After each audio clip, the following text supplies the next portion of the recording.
knocked my socks off. Me too. My socks I still have no socks. I have no socks on either, but I'm at home.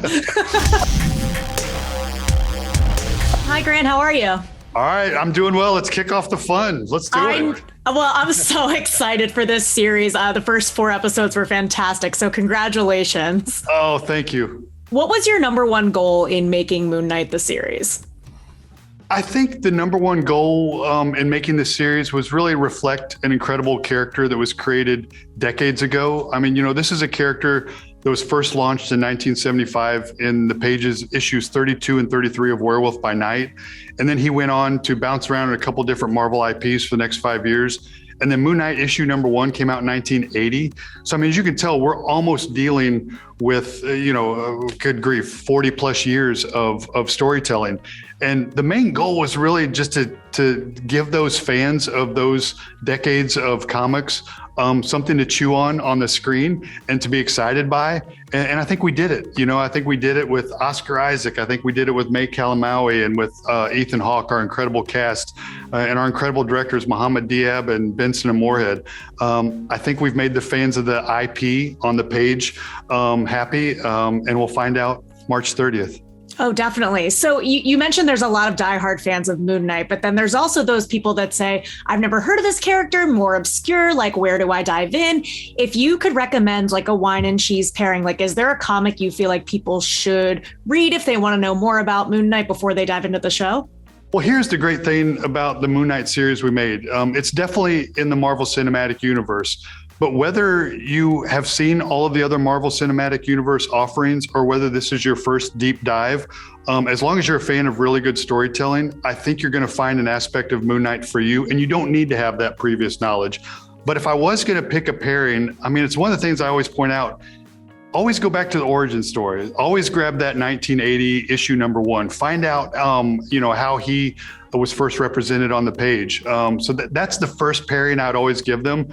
And I think that's usually the most resourceful one if you're just jumping in. So how did you go about choosing Steven as the entry point rather than meeting Mark outright at the beginning?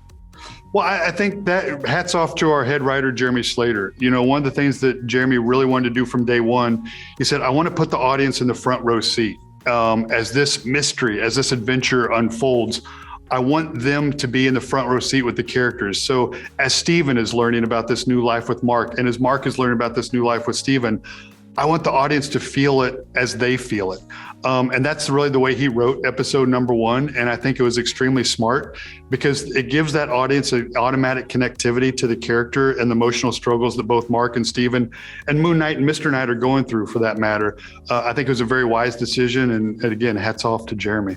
Yeah, going back to what you were saying about, you can kind of just come into this series. Like, it's so true. The MCU can get a little overwhelming for people after a certain point, being like, oh, do I need to watch every single thing? And for this one, it's so accessible for new fans to be able to dive in.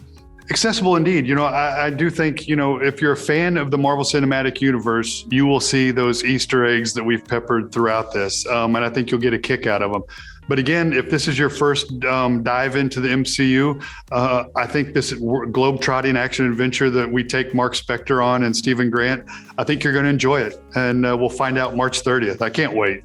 Me neither. I've always said there's no such thing as too many Oscar Isaacs. And we know that Mr. Knight has a lot of friends that could potentially help him. Do you have a favorite that you wanted to feature? And how many Oscar Isaacs could we be blessed with? Hey, you can never get too much of Oscar. That was one of the things when you're looking at Stephen Grant and Mark Spector on the page, what we realized early on, obviously it goes without saying, if you know the IP, this is a very, very complex character going through real issues. There are struggles and challenges. And we needed to find that actor and work with that actor who was at the top of his game that was really willing to dive into this complex character. And thankfully that was Oscar. And I got to tell you, I remember sitting on set the first day that he was working both as Mark and Steven, and I was spellbound. I was spellbound that day. I'm still spellbound to this day. Going in the editing room, I look at scenes and there's things to his performance that I see new every day. And that's why he's working at the top of his game. That's why he's so good at his craft. And I can't wait to see where Oscar goes, both with Moon Knight in the future and just in his own career. I think he's amazing. You're so right, because Mark and Steven could both be shown on screen and you would be able to know without them saying anything which one is Mark and which one is Steven. Yeah, to this day, I can look at a still frame when we're going through pictures on set, and I can tell you who is Steven and who is Mark. And that's only because of the great Oscar Isaac. I mean, that's what he's able to pull off, and he does it seamlessly. I mean, it's truly impressive. And, obviously it goes without saying, May Calamawy and Ethan Hawke, absolutely intoxicating and mesmerizing in their own right. Embarrassment of riches when you look at our cast. It's truly people at the top of their game. And, I've talked about this before. When you look at Oscar and Ethan and May, I know this sounds odd, but I don't look at them as actors. First and foremost, I look at them as storytellers. And the canvas on which, and with the paintbrush with which they paint, is acting. But they're storytellers first and foremost. I mean, we would be in really long sessions on the weekends, just picking apart the scripts, and they'd be adding stuff to character and just all the scenes, and they would be taking deep dives. And that only comes from a storyteller's point of view. I'm not knocking the craft of acting at all, but they were telling the story from the ground up, and it showed, and it was amazing.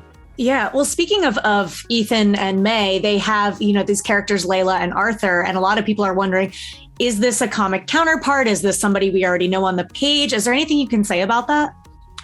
I can tell you this, as we peel back the layers episode by episode on Layla and Arthur Harrow, I think what they brought to the table is going to blow the audience away. There's connectivity to the comic books for both characters, but it's really what Ethan and May brought to the table that ultimately made the Layla and the Arthur Harrow that you're going to see on screen. And when, I was listening to Ethan talk the other day, and it was so cool because he said, I can make a case that Arthur Harrow is actually the protagonist of this show and not the antagonist. I can make a case that he's the hero and not the villain. And I think it was that from that point of view of him as an actor and a storyteller, that's what he brought to this character. And I think that's what makes the character of Arthur Harrow so mesmerizing, because it could only be told through the eyes of Ethan Hawke. Yeah, he's so enticing that I'm like, would I join this cult? I think I might. No, that's why I said, it's like, oh, you actually sound pretty good. It's like, Now, you also produced the Spider-Man films with Sam Raimi. Yes. How have you seen just the superhero landscape evolve since then? And is it wild to kind of think about that time versus now? It's bananas, and obviously Marvel is leading that charge, and Kevin and Lou and Victoria and Brad. But, one thing I look back on, one thing I learned from Sam early on, he always told me, if you don't care about Peter Parker, you're not going to care about Spider-Man soaring through the caverns of New York City. Character. And I think that's what the Marvel Cinematic Universe is. And I think that's what's been driving Kevin. Character. You always look at it from Peter Parker's eyes or Tony Stark's eyes, or in our case, Mark Spector and Stephen Grant. And I think that's what makes the Marvel Cinematic Universe so rich. They're really character stories. And sometimes that gets swept away in all the spectacle, and, they go into space and we've got talking trees and stuff. But really, it's all about character first. And I think Kevin leading that charge has made an incredible universe that keeps on expanding, keeps on growing, keeps on being new. And I think that's one of the things I'm really proud about with Moon Knight. It's new, it's original, and you have not seen this slice in the Marvel Cinematic Universe before. And I think that's why wherever Moon Knight lands next, wherever Kevin Feige plants him next, I think it's going to merge very seamlessly, because there's so many aspects of Moon Knight that are unique, but also blend well with the Marvel Cinematic Universe. The future's wide open. And as a fanboy, I can't wait to see what he does next. That is a perfect note to end it on. That is my time, but such a pleasure to talk to you. Thank you. Pleasure to talk to you. Have a great day. Yeah, you too. I'll be at the premiere, so.